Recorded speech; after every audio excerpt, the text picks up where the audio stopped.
Hello friend, कैसे हो आप लोग। आई होप अच्छे ही होंगे। आज हम नई स्टोरी के साथ में आए हैं। छोटी छोटी स्टोरियाँ लाते हैं और छोटी छोटी कहानियों को जो आपको सुनने में बहुत अच्छी लगती होंगी और उससे आपको कुछ सीख भी मिलती होगी कि स्टोरी से होता क्या है। जैसे कि मैंने अभी आपको एक स्टोरी सुनाई थी कुछ टाइम पहले, आपने देखा होगा। ऑटो वाले की कहानी सुनाई थी और एक लव स्टोरी बताई थी जिससे आपने उसको देखा। मुझे बहुत अच्छा लगता है कि आप लोग वीडियो ओपन करते हो और देखते हो, तो प्लीज़ आप लोग वीडियो को ओपन करिएगा और देखिएगा। बहुत अच्छी कहानियाँ हैं, छोटी छोटी कहानियाँ, मज़ेदार कहानियाँ हैं। तो चलिए हम स्टार्ट करते हैं। तो एक जगह चार औरतें बातें कर रही थी। जैसे हम बैठ जाते हैं सामने, अगल बगल से आ जाती हैं, सब कोई के घर में होता है। तो चार औरतें बातें कर रही थी, तो बोल रही थी, अपने घर की बताने लगी हैं। ये मेरे घर में ऐसा है, मेरा बेटा ऐसा है, मेरा ऐसा है, मेरी बहू ऐसी है, मेरी बहू ऐसी। तो एक औरत बोलने लगी, एक सास बोलने लगी कि बेटी तो शक्कर के समान होती है और बहू नमक के समान होती है। तो औरतें मतलब तो नहीं जानी, पर वो हाँ हाँ हाँ करती रहीं और इसी तरह कहती रहीं कि हाँ, बेटी तो मीठी होगी और बहू नमक के समान होगी। तो ऐसे ऐसे करते वे एक दूसरे की बातें सुनकर अपने अपने घर चली गई।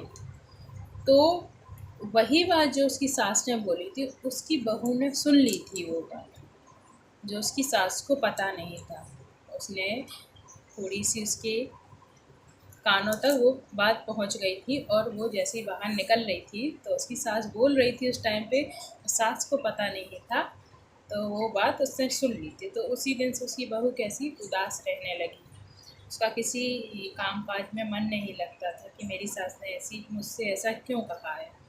तो वो कोई काम करती थी, उसका चेहरा लटका हुआ इधर उधर घूमती, अपना काम करती रहती थी, किसी से बोलती नहीं है। बस खाना पीना बना लिया, जो कुछ काम है काम कर लेती थी, पर किसी से कोई लेना देना नहीं।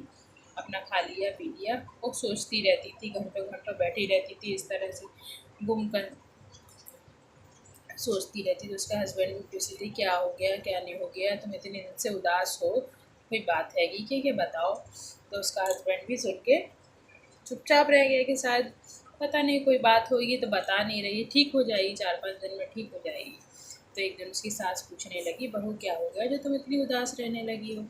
तो उसकी बहू ने बोला कि मम्मी जी, आपने जो वो चार औरतों के पास मेरे से मेरी बात बोली थी कि बेटी तो शक्कर के समान होती है और बहू तो नमक के समान होती है, ऐसा आपने क्यों बोला। तो सास ने हाथ रख के बहू बहू को हाथ रख के पकड़ के बोला कि तुम मेरी बात समझी नहीं हो, तुम मेरी बात समझी नहीं हो, तुम मेरी बात समझी नहीं हो। तो फिर सास बोलने लगी है कि बेटी शक्कर के समान इसलिए होती है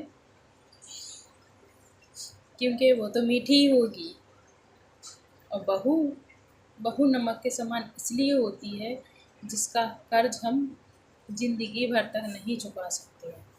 और नमक जो होता है, बिना स्वाद के हम कोई सब्ज़ी नहीं खा सकते, कुछ नहीं कर सकते, क्योंकि हमें नमक की ज़रूरत पड़ती है।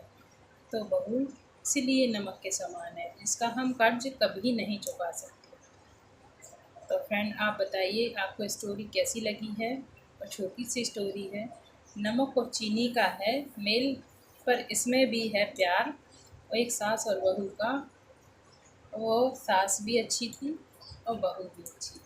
तो प्लीज़ चैनल को लाइक सब्सक्राइब ज़रूर करना, प्लीज़ बताना ज़रूर फ्रेंड्स। बाय।